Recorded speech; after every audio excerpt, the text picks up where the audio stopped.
कन्हैया कुमार चुनाव लड़ने जा रहे हैं बिहार से। हाँ लड़ेंगे, 243 सीट पे चुनाव लड़ेंगे। मैं कन्हैया कुमार की बात कर रहा हूँ। नहीं आप देखिए, मैं यही तो बार बार, कन्हैया किसी सीट से विधायक का चुनाव लड़ेंगे। कन्हैया कुमार कांग्रेस के एक कार्यकर्ता हैं।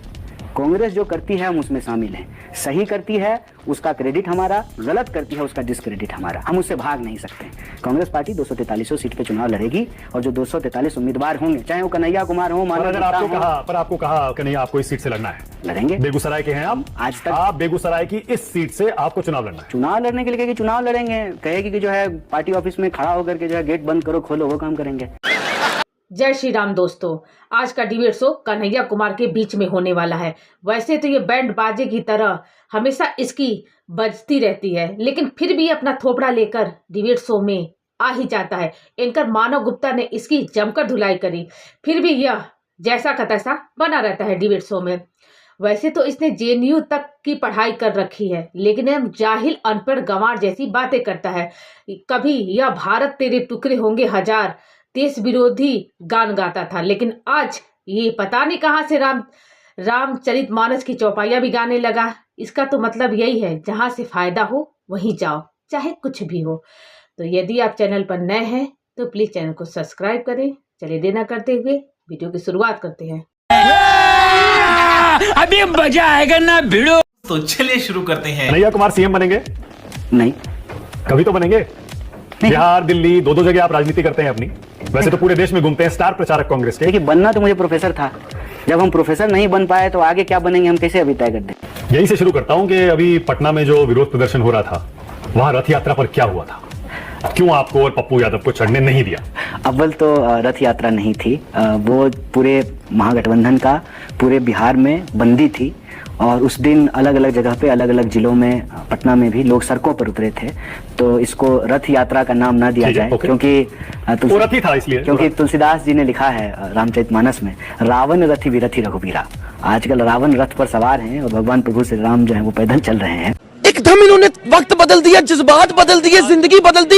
119 पे रथ था ना, वो गाड़ी जो थी उसे रथी कहा जा रहा था। रथ नहीं थी, एक ट्रक था और उस पे जो है जिस वजह से बंद की गई थी और सारी पॉलिटिकल पार्टी के जो लीडर हैं वो थे और हजारों लोग जो है पैदल चल रहे थे। तो कोई ऐसा कार्यक्रम नहीं था कि स्टेज है, मंच है और उस पे स्पीकर हैं, और ऐसा कोई कार्यक्रम नहीं था। और भीड़ भाड़ में जो है, हकीकत बात तो यही है कि कई बार मिसकम्युनिकेशन होता है। नो न्यूज जो है ना वो न्यूज होता है, ताकि जो असली बात है उस पर चर्चा नहीं, ऐसा नहीं है। देखिए, अब आप क्योंकि आप खरी खरी कहते हैं, इसीलिए मैं आपसे ईमानदारी से पूछ रहा हूं जी। बहुत सारे लोगों ने उसके खबर के उस वीडियो के पीछे क्या था उस पर भी बहुत बात की है, और सबका यह मानना है कि क्योंकि वो बिहार में हो रहा था तो बड़े भाई की भूमिका में तेजस्वी यादव थे, आरजेडी थी, वो उनका प्रबंधन था सारा ज्यादातर। इसीलिए तेजस्वी यादव के कहने पर कन्हैया कुमार और पप्पू यादव को रथ पर चढ़ने नहीं दिया गया। गजब बेइज्जती है। अगर यह प्रचारित नहीं किया जाता, दुष्प्रचारित नहीं किया जाता, तो आज आपका इस इंटरव्यू का पहला सवाल ये नहीं होता कि ट्रक पे कौन चढ़ा और कौन नहीं चढ़ा।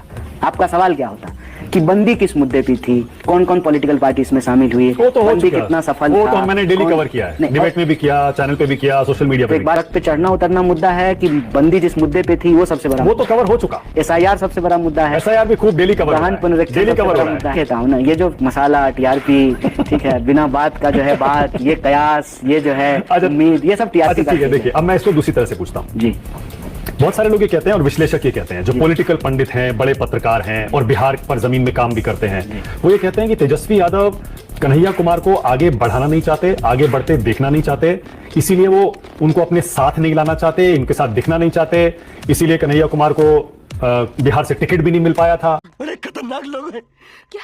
देखिए, ये सब उनके खिलाफ उम्मीदवार भी खड़ा कर दिया गया था। इसीलिए मैं कहता हूँ कि आज की समस्या ये है कि राजनीति को पर्सनल नूरा कुश्ती बना दिया गया है। मैं बार बार कहता हूं कि पॉलिटिक्स जो है वो पर्सनल नहीं होता है, कलेक्टिव होता है, सामूहिक होता है। मेरी पार्टी, मैं कांग्रेस पार्टी का सदस्य हूं, मेरी पार्टी महागठबंधन का हिस्सा है, मेरी पार्टी के जो है 2-2 MP, 2-2 MLA, नेता प्रतिपक्ष राहुल गांधी सब हैं। तो क्या मेरी पार्टी के जो लाखों करोड़ों कार्यकर्ता हैं उनका डिसीजन पार्टी के डिसीजन से अलग तो नहीं होगा? जब हमारी पार्टी आरजेडी के साथ है तो हम भी साथ में हैं। फिर ये सारी बातें तो बिना मतलब की हैं। नीतीश कुमार तो बीजेपी के छोटे भाई हैं, फिर भी सीएम बने हुए हैं। ये तो नीतीश कुमार को सोचना होगा कि नीतीश जी के साथ जो है बीजेपी कौन सा खेल कर रही है। ज्यादा दिन पुरानी बात तो है नहीं, कम सीट लेकर के शिंदे साहब महाराष्ट्र के CM बने थे। अब जो है ज्यादा सीट ला करके भी वो सीएम तो नहीं बन पाए। पिछली बार से शिंदे साहब को ज्यादा सीट आई, मुख्यमंत्री क्यों नहीं बने, क्यों डिप्टी सीएम बनना पड़ा? और फडणवीस साहब सीएम थे, वो डिप्टी सीएम बने, अभी जो है वो फिर से सीएम बन मैं गए। वापस बिहार पे आ रहा हूं। इस पे तो जेडीयू को सोचना पड़ेगा। और मैं यही कहता हूं कि बिहार में नीतीश जी का शिंदे नहीं हो, ये हमारी शुभकामना।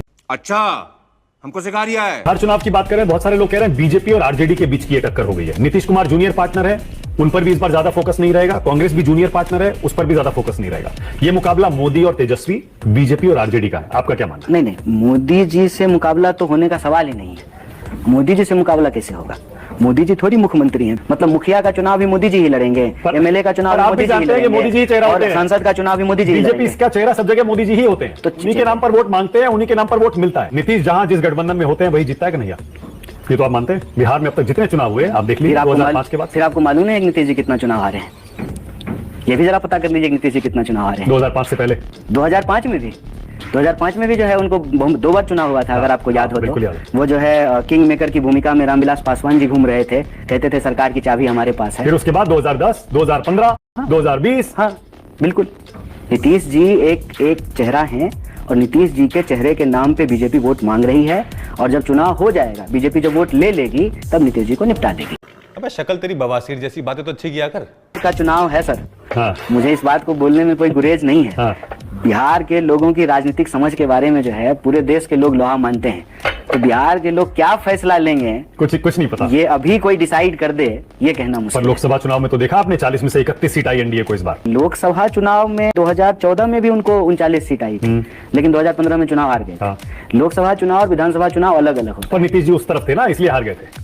नहीं, 2014 में नीतीश जी बीजेपी के साथ नहीं थे। वही मैं कह रहा हूं। आप डेटा 2015 के विधानसभा चुनाव में नीतीश जी बीजेपी के साथ नहीं थे। हाँ, लेकिन आरजेडी के साथ थे, इसीलिए जीत गए। लेकिन मैं ये कह रहा हूँ कि 2014 में नीतीश जी बीजेपी के साथ भी नहीं थे। नहीं थे, ये भी फैक्ट करेक्ट है, बिल्कुल ठीक। तभी बीजेपी ज्यादा सीट जीती। लेकिन 2015 में नीतीश जी बीजेपी के साथ नहीं रहे, तो बीजेपी जो है एकदम अपने जो है घुटने पे पहुंच गई। नीतीश जी को राइट ऑफ नहीं कर रहे हैं कन्हैया, मैं देख रहा हूं। आरजेडी तो साफ साफ बोल रही है नीतीश जी का गेम ओवर हो गया है, इस बार नहीं जीतेंगे, वो सरकार चला नहीं पा रहे, भाषण नहीं दे पा रहे, उनके तमाम तरह के वीडियो वायरल है। इसमें 2 बात है। हम ये कह रहे हैं कि नीतीश जी बिहार में एक फैक्टर हैं, और यह बात बीजेपी समझती है, इसीलिए नीतीश जी का चेहरा आगे करके नीतीश जी के वोट बैंक को बीजेपी साधना चाहती है। क्या कहना क्या चाह रहे हैं भाई आप? साधारण लोगों के प्रति जो काइंडनेस है, जो एम्पैथी है उनके मन में, और इंटीग्रिटी मतलब कि जो कह देंगे सो करेंगे, चाहे हारते रहें, मैन ऑफ हिज वर्ड, ठीक है ना? ऐसा नहीं चाहे हार झेलनी पड़े, हार पे हार झेलनी, कोई बात, कोई फर्क नहीं पड़ता। कोई ऐसी बुरी बात नहीं है राहुल गांधी की, क्योंकि बहुत सारे लोग कहते हैं कि वो चुनाव हार रहे हैं, उनको थोड़ा बहुत बदलाव करना चाहिए। अपनी टैक्टिक्स में बदलाव, स्ट्रेटजी में बदलाव, थोड़ा सा विचारधारा में बदलाव। देखिए, बदलाव आप कॉन्शियसली करें ना करें, बदलाव प्रकृति का नियम है और बदलाव होते रहता है। बदलाव वो कैसे नहीं किए? आप देखिए, जब वो कास्ट सेंसस मांगते 2004 में आए थे, उनके अटायर से लेकर के उनके बात करने का तरीका, आज उनके अटायर से लेकर के उनके बात करने के तरीके में बहुत फर्क है। क्या बात बोली। तो बदलाव तो होता है, ये तो कोई बुरी बात नहीं। पार्टी तो 99 पे है ना, 2004 में तो आपको पता है कितने बड़े बहुमत के साथ आई थी। यही सेक्रीफाइस नहीं देख पा रहे हैं ना आप। तो मोदी जी में कोई तो खास बात होगी कि नहीं? आप हमेशा उनके आलोचक रहे, हमेशा उन पर निशाना साधते हैं आप, कोई तो खास बात, कोई एक अच्छी बात तो बहुत सारी खास बात है। अच्छी मैं नहीं बताऊंगा, बात है, बहुत सारी खास बात है। मतलब एक तो ये बात है कि मोदी जी कोई भी सामान जो है ना, किसी को भी बेच देंगे, इतनी बेहतरीन खासियत है। आप पुराने बाजार जब जाएंगे ना, तो दवा, जो चूहा मारने की दवा बेचता था, वो इतना बार आपके सामने आसपास घूमता ना, चूहा मारने की दवा ले लो, खटमल मारने की दवा ले लो, तो आपको भी लगता है कि एक पुड़िया ले ही लेते हैं। ये क्वालिटी है मोदी जी में। पर बार बार क्यों ले रहे हैं? फिर क्यों नहीं लेंगे? एक बार क्यों लेते हैं? पुड़िया बार बार ले रहे हैं लोग। कन्हैया कुमार चुनाव लड़ने जा रहे हैं बिहार से। हाँ, लड़ेंगे, 243 सीट पे चुनाव लड़ेंगे। मैं कन्हैया कुमार की बात कर रहा हूँ। नहीं, आप देखिए, मैं यही तो बार बार, कन्हैया किसी सीट से विधायक का चुनाव लड़ेंगे? कन्हैया कुमार कांग्रेस के एक कार्यकर्ता है। कांग्रेस जो करती है हम उसमें शामिल हैं। सही करती है उसका क्रेडिट हमारा, गलत करती है उसका डिस्क्रेडिट हमारा। हम उससे भाग नहीं सकते। कांग्रेस पार्टी 243 सीट पे चुनाव लड़ेगी, और जो 243 उम्मीदवार होंगे, चाहे वो कन्हैया कुमार हो, आपको कहा कन्हैया आपको इस सीट से लड़ना है, लड़ेंगे। बेगूसराय के हैं आप, आज तक आप बेगूसराय की इस सीट से आपको चुनाव लड़ना है। चुनाव लड़ने के लिए कहेगी, चुनाव लड़ेंगे, कहेगी कि जो है पार्टी ऑफिस में खड़ा होकर के जो है गेट बंद करो खोलो, वो काम करेंगे। अगर आपको हमारी वीडियो पसंद आए तो लाइक, शेयर, सब्सक्राइब आप जरूर करें। मिलते हैं नेक्स्ट वीडियो में, तब तक के लिए वंदे मातरम।